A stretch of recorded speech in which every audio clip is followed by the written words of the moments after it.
शिवसेनेमध्ये प्रवेश करतायत उद्धव ठाकरे यांच्या उपस्थितीत त्यांना शिवबंधन बांधलं जात आहे। या मेळाव्यावरती आपलं लक्ष असेलच काय यापुढे घडामोडी घडणार आहेत। मात्र काही वेळापूर्वीच मंत्री गुलाबराव पाटील या ठिकाणी बोलत होते। ते काय म्हणाले या त्यांच्या भाषणामध्ये आपण जाणून घेऊया। ग्रामीण जनतेला आणि ग्रामीण प्रमुखांना ही विनंती केली की जिल्हा परिषदचं तिकीट देत असताना फक्त तुम्ही तुमच्या जवळचा आहे हे बघू नका। जो शिवसेना प्रमुखांवर प्रेम करतो, जो शिवसेनेवर प्रेम करतो, जो शिवसेना जिंदाबाद म्हणतो त्याला आपण उमेदवारी द्या।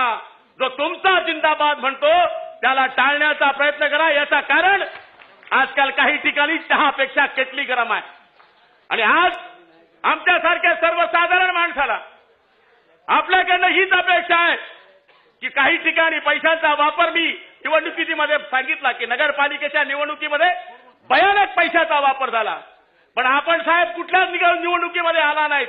पण आपल्या आशीर्वादानं आमच्यासारख्या कार्यकर्त्यांनी जीवाची रात्र एक केली आणि आपल्या विचारावर फक्त आपल्या आदेशावर 26 नगराध्यक्ष या महाराष्ट्रामध्ये निवडून आले आणि त्याच्यामध्ये 4 नगराध्यक्ष साहेब मुस्लिम आहेत।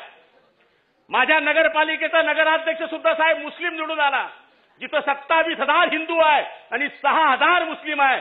तो निवडून आला। त्यांनी एकच विचार केला की शिवसेनेचा विचार याच्याकरता पटला की बाळासाहेबांचं आणि आपलं म्हणणं एकच आहे की या देशावर जो प्रेम करेल तो हिंदू असू दे मुसलमान असू दे तो आमचा आहे। आणि जिल्हा परिषद आणि पंचायत समितीच्या निवडणुकीमध्ये साहेब आम्ही आपल्याला खात्री देतोय की आपण जरी या निवडणुकीमध्ये आला नाहीत तरी चालेल, पण आपण जिल्ह्याच्या ठिकाणी एक तरी जाहीर सभा घेणे अत्यावश्यक गरजेचं आहे।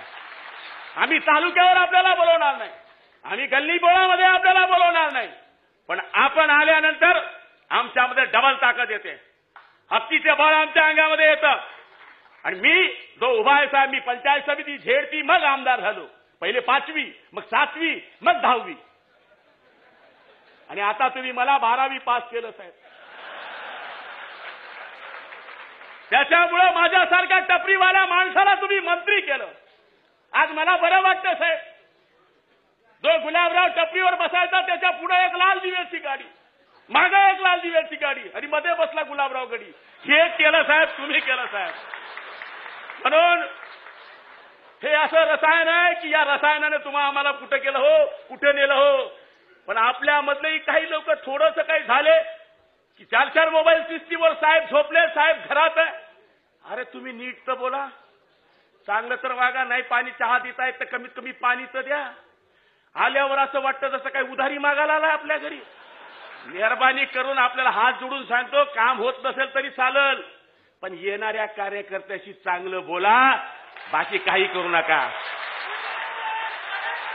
मला बोलायला साहेब 1 मिनिटं बोलणार आहे आणि संपवणार आहे। पत्रकारांनी विपर्यास करू नये। मी साहेब 99 साली आमदार झालो।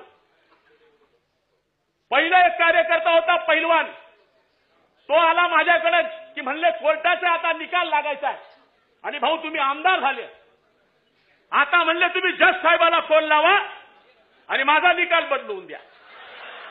आता मी साहेब संकटात पडलो की साला आमदाराचं कुठे कोर्ट ऐकते का, आणि कोर्टाने जर ऐकलं असतं तर माझ्यावर 36 केसेस राहिल्या असत्या का।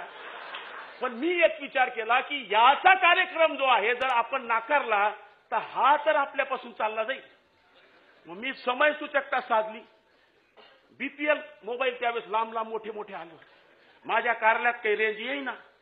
मी लावला फोन, जज साहेब म्हणला आमचा माणूस येतोय, निकाल बदलला पाहिजे। साहेब तुमच्या पाय चप्पत 3:30 वाजता पेढे घेऊन आला।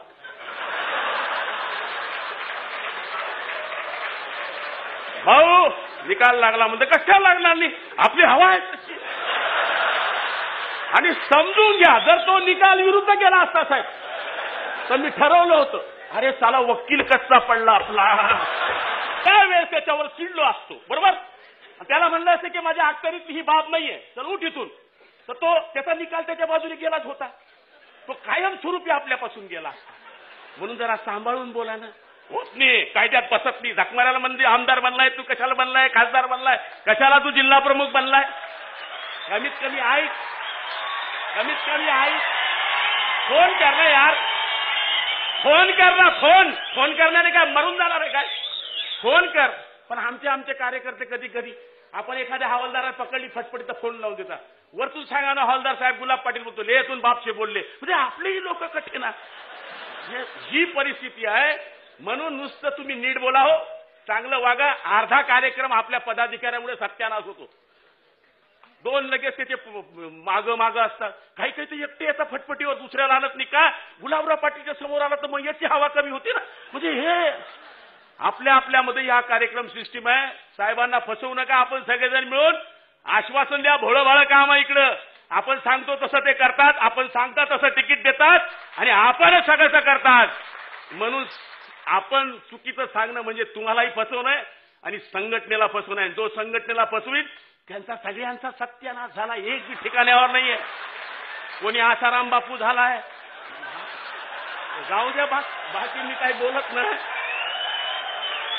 पण मी आपल्याला विनंती करणार आहे की संघटनेला फसवू नका. नाही संघटनेला फसवलं तर माझ्यासारखे टपरीवाले कधी याच्या पुढे आमदार होणार नाही. म्हणून टपरीवाला आणि सर्वसाधारण माणूस पुढे न्यायचा असेल तर संघटनेची एकनिष्ठ राहा.